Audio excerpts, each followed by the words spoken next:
Hi everyone, we're back again, and so's next door's dog. We're just going to have a look at making a billy can.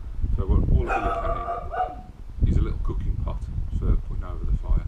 By complete fluke, the Swedish fire log that we made the other day is that good a fit. This one is sticking to the top. But all it is a tin. We've used fruit salad, and it's bigger than a normal kind of tin of beans or tin of soup. So if you can use a tin like that, but you haven't got any. If you use a full tin of beans or soup, you haven't got the space in it to do it. So just a couple of little safety things with a tin. The ones we've used have got the ring pull top, which is brilliant, and you need to wash it out. However, when you are washing it out, don't put your hands in the tin, because the lip that this has been peeled from is razor sharp. So if you have got a file and you want to file it down, that's great. And if you're going to wash it, if you can use maybe a little brush to get inside rather than putting your fingers in, that's spot on. So all we're going to do then, peel the wrapper off.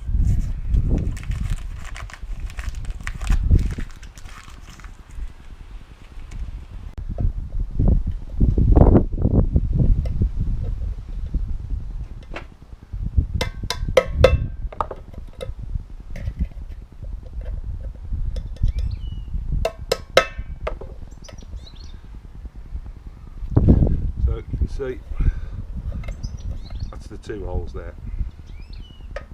Again, you just got to watch the sharp edges here. So if you have got just a Phillips screwdriver, don't do it like that. Just give it a little twist. It'll help take the sharp edges away, but it doesn't get rid of them completely. So next thing we've got to do is make a handle. There's a couple of ways you can do that. A wire coat hanger is pretty good, or a thin metal skewer if you've got one of them. So with a coat hanger, if you just bend it backwards and forwards on itself, it'll break quite easily. So if you just get a section, it's going to be long enough to do, make a handle.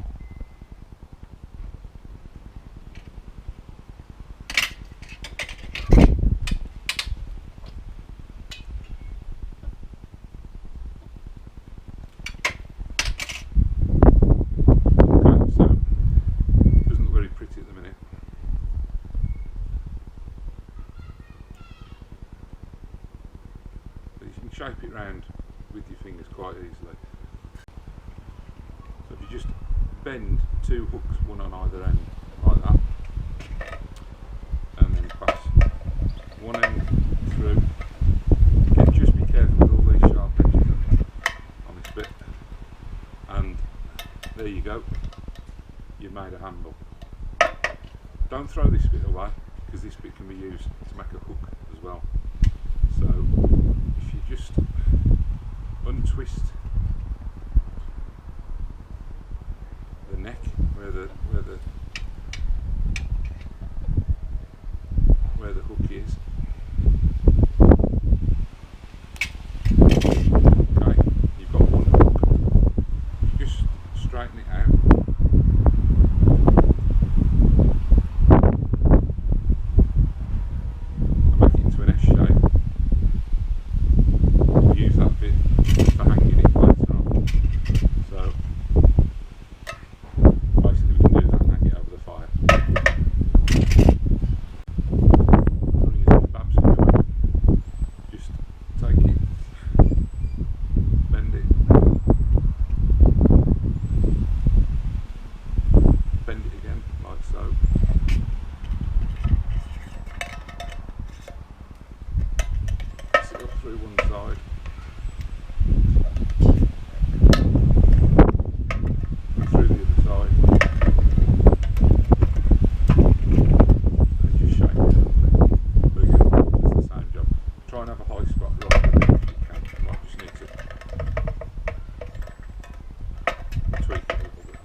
The next thing we've got to look at doing is how you're going to hang the pot over the fire.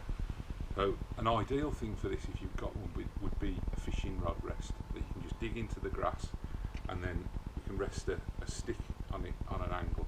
If you haven't got one, just give it a little bit of thought as to how you can make one. So I've got a garden fork and then a little fork. I'm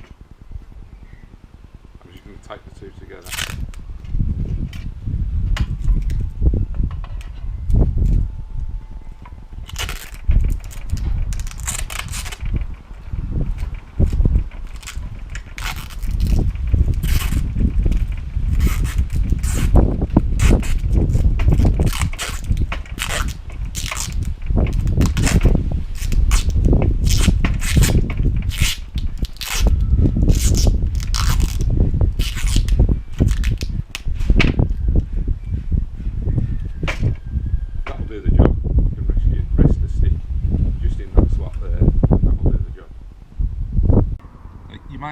Swedish fire lock, or you may have just a biscuit tin with a little fire in.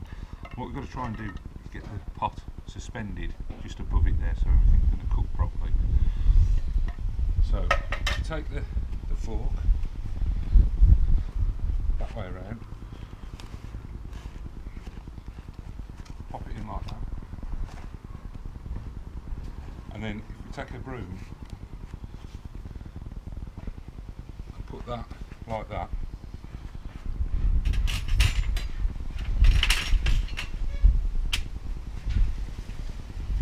take a piece of string, then it doesn't have to be too long, it's going to be fine. For this one, don't use your own shoelaces, just in case they catch fire and burn. Probably best to pinch them off your brother or sister if you've got them. So again, little slip knot over the top. I'm just going to wind it round a couple of times like that. At the other end, a little loop, and then I'm going to take the S-shaped hook, pop that in there, and pop the billy can on there. Now, if the fire was down here, that'll do the job, but because we've got this stick, we've got a little bit of adjustment that we can play with. So you can always bring it up to make it higher, slide it back to make it lower. We can twist it slightly to bring it out the flames if it's cooking too hot, or I'm going to come around this side.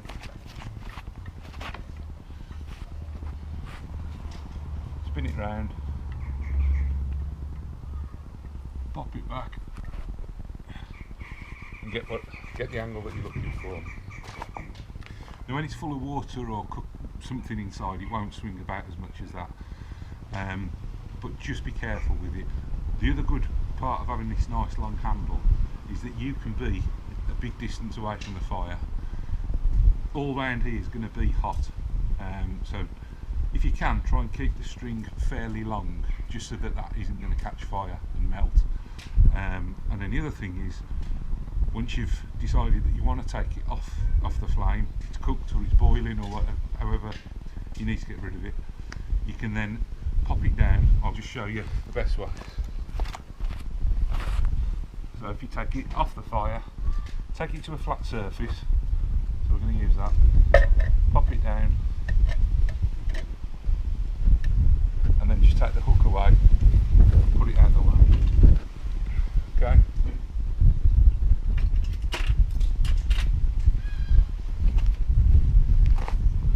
When it is down, it's still going to be red hot. So let's assume you've boiled water and you're going to pour it into a pot noodle. Take a pair of tongs or a fork so that you can lift it up without touching it. Use some tongs to pick it up with if you can, and then a fork or something just to pour it. That way you've got control over it. I've just tried doing it with a fork and I'll show you what happens.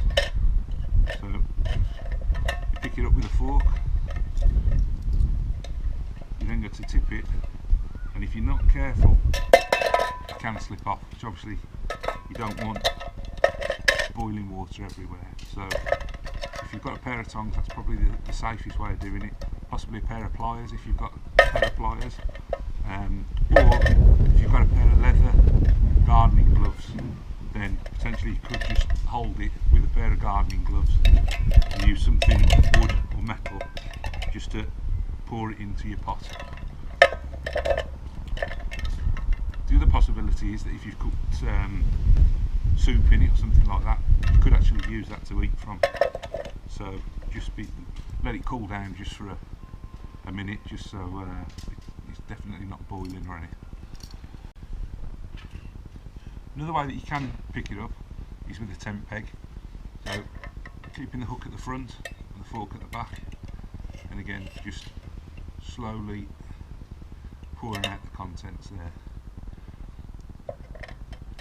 But with all of this, what I would suggest you doing is just, before you even start, fill that up with cold water so you can get used to what it feels like and how heavy it is, and then just practice pouring it from this into another cup or whatever, and back again, just so you get used to the action that you've got to take. If you are going to make a fire log of some description and you've got a tin, just make sure that you put the nails in so that the tin can comfortably sit on top. This one I did without even looking at the tin. I was going to put the normal camping kettle on it, and this doesn't quite sit. I mean, if you force it on,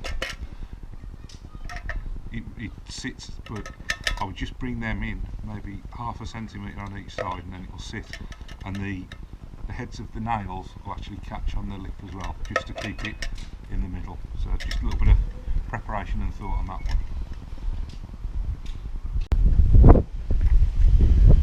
Final point on this, obviously we're in lockdown, so we're not running to the shops to get stuff, we're trying to improvise.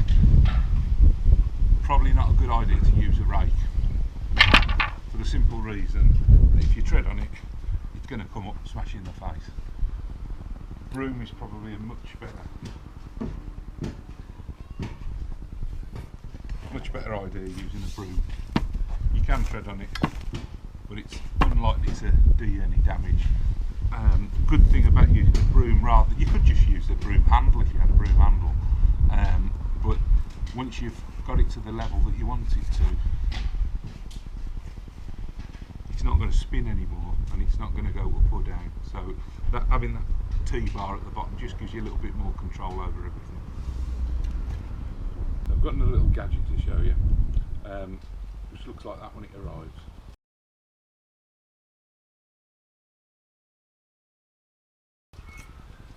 And when you take the top off, it springs out like that. And what it is, it's a little toasting fork, and all you've got to do is put a stick on the end of it. So if you take a garden cane, you look down the end there, if you squeeze it, it lines up the two circles, and then when you release the pressure, it just gives you a fork.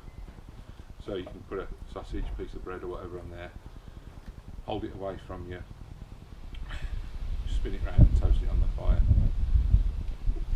I think they're great because if you're out properly backpacking and you don't want to carry a lot of kit, then if you just find yourself a branch off a tree, or not even a branch, just a twig, just took this off my battery, it smells lovely.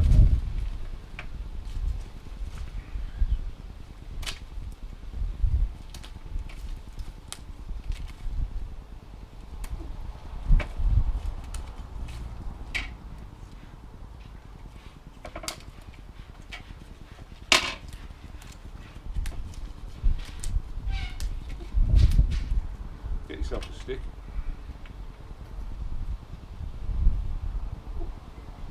pop it on, and away you go. So it's dead compact for what you've got to carry in your backpack. It's just that. Pop the little safety cover on the end, and jobs are good. I'll put a link in the video as to what they're called and where you can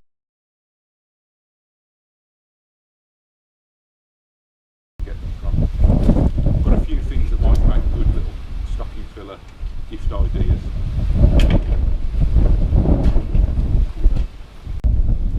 So if you do want to do a bit of toasting, but you haven't got one of these little gadgets, you can always make one. So again, if you a little bit of privet, anything, take your secateurs and just split the wood. Doesn't want to be huge, but just twist the knife a little bit there. Take an old fork, just pass it into the split so it's sandwiched like that, and then again just a bit of string, or you could probably tape it.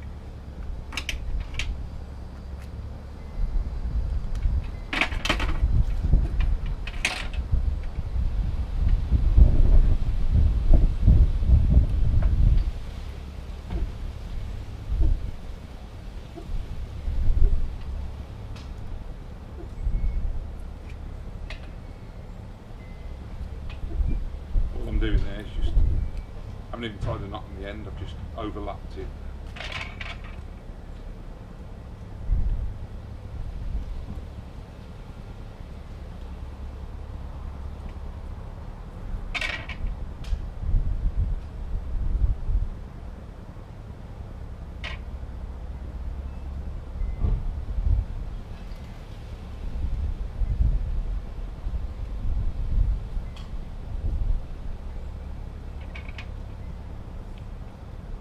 Probably shouldn't have used such a long length of string, but you get the idea.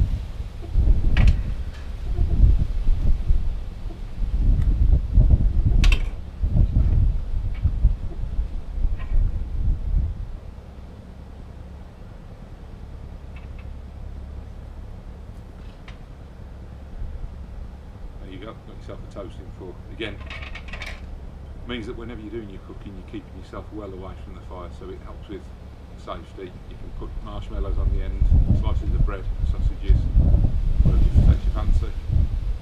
You could even have your beans cooking in there while you're doing your toast on this, and do the two at the same time. Again, use your imagination with this. If you haven't got exactly the kit that I've used there, just have a look around and see what you've got that's similar or that you can adapt, and think about your shopping list for this week. If your household's the same as ours, we're only going out for a shop once a week, so if that big tin of fruit salad isn't something that you'd normally buy, have a think about getting it for this week so that you've got it, eaten the contents, and then got your empty tin ready for the 30th. So have a little bit of fun with it, have a practice in the short term, and again, post some pictures if you've been playing and had a bit of success.